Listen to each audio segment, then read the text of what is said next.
तर सतीश भोसलेनं दिलीप ढाकणे यांना मारहाण केली आणि त्यानंतर सतीश भोसले उर्फ खोक्या भाईची नवीन प्रकरण पुढे येत आहे। हरणांचं मटण तस्करी प्रकरण सुद्धा पुढे येत आहे। तर दिलीप ढाकणेंना जिथं मारहाण झाली त्या परिसरात हरणांचा वावर मोठ्या प्रमाणावर असताना एक व्हिडिओ समोर आला। या ठिकाणी कशा प्रकारे हरणांची शिकार केली जायची याचा एक व्हिडिओ समोर आला। त्यांच्या अंगावर जाळं टाकत त्यांची शिकार केली जायची। या व्हिडिओमध्ये तुम्ही बघू शकता की कशा प्रकारे ही शिकार केली जायची।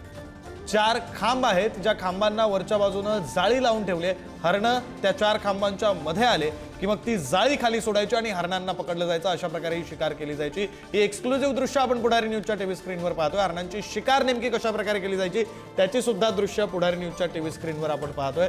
तर हा सगळा तो परिसर आहे ज्या ठिकाणी ही शिकार केली जायची। आपण पाहतोय हरणांना कशा प्रकारे पकडण्यात येत होतं। तर 4 खांब 4 बांबू रोवून ठेवलेले आहेत, त्याच्यावर एक जाळी अडकवण्यात आली आहे। हरणं ही त्या जाळी खाली आली की मग ती जाळी खाली सोडायची, हरणं त्या जाळीत अडकणार, मग त्यांची शिकार करायची, त्यांच्या मटणाची तस्करी करायची, त्यांचं मटण खायचं। असा सगळा प्रकार या बीड जिल्ह्यामध्ये सुरू होता आणि याच परिसरामध्ये मारहाणीचा व्हिडिओ सुद्धा काही दिवसांपूर्वी समोर आलेला होता। ही एक्सक्लुझिव्ह दृश्य आहेत। हरणं नेमकी कशा प्रकारे पकडली जात होती, त्यानंतर त्यांची शिकार केली जायची, मग त्यांचं मटण खाल्लं जायचं, काही भागांची तस्करी सुद्धा केली जात असेल असा सुद्धा संशय व्यक्त केला जातो। एकूण 200 हरणांची शिकार केल्याचा आरोप केला जातोय आणि कशा प्रकारे ही शिकार केली जात होती, कशा प्रकारे हरणांना पकडलं जात होतं त्याचे हे दृश्य।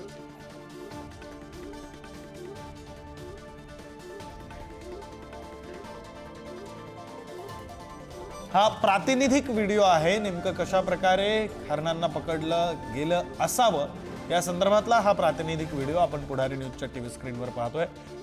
बीडमध्ये असा प्रकार घडलेला आहे।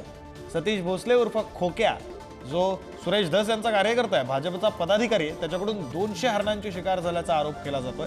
त्यांना आतापर्यंत 200 हरणांची शिकार केल्याचा आरोप केला जातोय। सोबत ससे, मोर अशा सोबतच आणखी सुद्धा वन्यजीवांची त्यानं शिकार केल्याचा आरोप केला जातोय। आज वन विभागाच्या पथकानं त्याच्या घरी धाड सुद्धा टाकली। हा प्रातिनिधिक व्हिडिओ आहे। हा व्हिडिओ बीड मधला नाही, हा प्रातिनिधिक व्हिडिओ आहे। कशा प्रकारे हरणांना पकडलं जाऊ शकतं किंवा काही भागांमध्ये पकडलं जातं त्या संदर्भातला हा प्रातिनिधिक व्हिडिओ। हा व्हिडिओ आपण पाहतोय। या व्हिडिओमध्ये आपण पाहू शकतो कशा प्रकारे हरणांना पकडलं जाऊ शकतं।